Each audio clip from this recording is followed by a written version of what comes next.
প্রাথমিক শিক্ষক নিয়োগ পরীক্ষা। এই তথ্য না জানলে বিপদ। সঙ্গে নেবেন এডমিট কার্ড প্লাস কালো কলম, মোবাইল, স্মার্টওয়াচ, ব্যাগ নিষিদ্ধ। পুরো তথ্য জানতে ভিডিওটি দেখুন প্লাস সাবস্ক্রাইব করুন।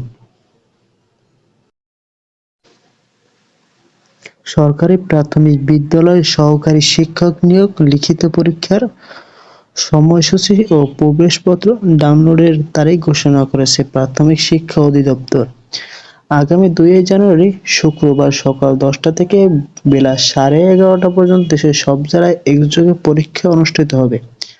পরীক্ষায় অংশগ্রহণের জন্য আবেদনকারীরা 27 ডিসেম্বর সকাল 10টা থেকে অনলাইনে প্রবেশপত্র ডাউনলোড করতে পারবে।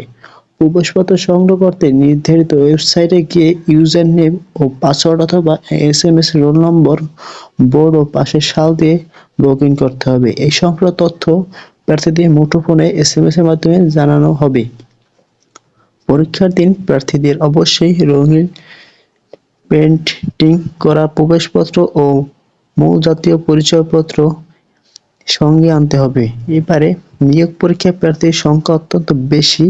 অধিদপ্তর সূত্রে জানা গেছে, প্রাথমিক ও দ্বিতীয় ধাপ মিলিয়ে মোট শূন্যপদ রয়েছে 14,385টি। এর ভিতরে আবেদন করেছে 10,80,080 জন। সে হিসেবে প্রতি পদের জন্য প্রতিযোগিতা করবে প্রায় 75 জন চাকরি প্রত্যাশী। নির্দেশনা অনুযায়ী পরীক্ষার্থী সকাল 9টার মধ্যে কেন্দ্রে প্রবেশ করতে হবে। সকাল 9:30 কেন্দ্রের সব প্রবেশপথ বন্ধ করে দেওয়া হবে। এরপর কোনো প্রার্থীকে কেন্দ্রে ঢুকতে দেওয়া হবে না। সুষ্ঠুভাবে পরীক্ষা গ্রহণ নিশ্চিত করতে প্রতিটি কেন্দ্রেই 164 দ্বারা দাঁড়িয়ে থাকবে। পরীক্ষা চলাকালীন শিক্ষার্থীদের উভয় কান উন্মুক্ত রাখতে হবে। কানে কোনো ইয়ারফোন বা ডিভাইস আছে কিনা তা প্রয়োজনে টর্চলাইট ব্যবহার করে পরীক্ষা করা হবে। কেন্দ্রে মুঠোফোন, ক্যালকুলেটর, স্মার্ট ওয়াচ, যেকোনো ধরনের ঘড়ি, ভ্যানিটি ব্যাগ, পার্স সহ সব ধরনের ইলেকট্রনিক ডিভাইস বহন সম্পর্কে নিষিদ্ধ। এসব সামগ্রী পাওয়া গেলে পরীক্ষার্থীকে তাৎক্ষণিক বহিষ্কার সহ আইনি ব্যবস্থা নেওয়া হবে। উত্তরপত্রে কালো কালির বল পয়েন্ট কলম দিয়ে পূরণ করতে হবে। পেন্সিল ব্যবহার করলে উত্তরপত্র বাতিল বলে গণ্য হবে ও MRI শিট ভাঁজ করা ময়লা করা যাবে না। পরীক্ষা শেষে MRI শিটের পাশাপাশি প্রশ্নপত্র পরীক্ষার্থীর কাছ থেকে সংগ্রহ করা হবে। কোনো পরীক্ষার্থী প্রশ্নপত্র সঙ্গে নিতে পারবে না।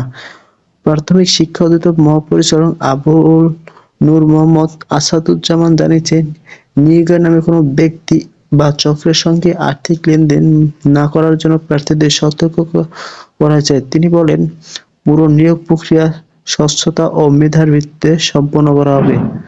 ধন্যবাদ। সকল প্রকার চাকরির খবর আগে পেতে আমাদের চ্যানেলটি সাবস্ক্রাইব করে পাশে থাকবেন। ধন্যবাদ।